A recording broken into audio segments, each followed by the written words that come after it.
广东人做的隔水蒸鸡确实鲜美，皮脆肉嫩。做法有讲究，从选鸡到配料缺一不可。怎样选一只靓鸡是有很多技巧的。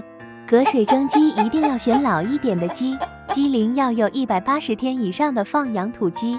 嫩鸡会蒸出一盆水，鸡肉松散无口感。这种现鸡肉质细嫩，个头大，一只现鸡重量达7到9斤。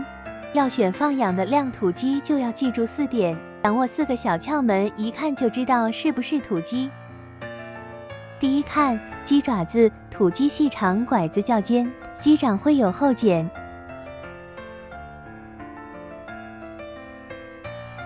第二，看鸡嘴，土鸡的鸡嘴嘴沟一般会有磨损，饲料鸡因为进食容易，所以鸡嘴短，不会有磨损。第三，看羽毛，土鸡的羽毛没异味，有一股干爽的气味，饲料鸡会有一股腥臊的饲料味。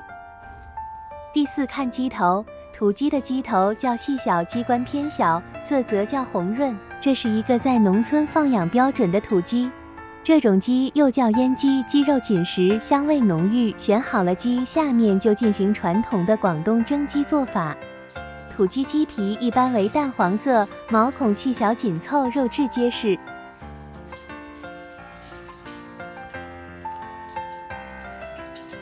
鸡头细小，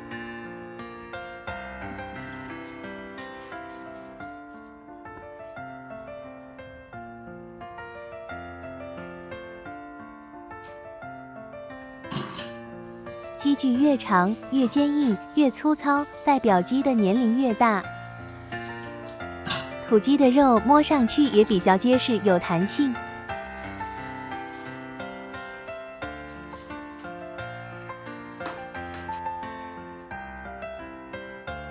土鸡的骨头比较硬，无幼骨，鸡肉紧实，色偏淡黄。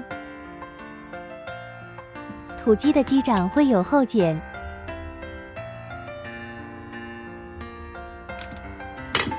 把鸡肉斩成小块，放入1茶匙食盐，少许食用油，少许酱油，1汤匙淀粉，搅拌均匀。放入少许陈皮，放入生姜片，放入泡发好的蘑菇，把腌制好的鸡肉倒入盘中，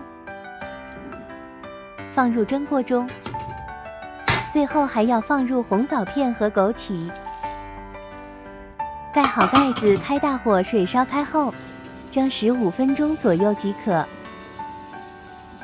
皮脆肉香的广东隔水蒸鸡太好吃了，飘散着淡淡的清香鸡味，鲜美嫩滑，好吃又滋补。感谢观看，下期再会。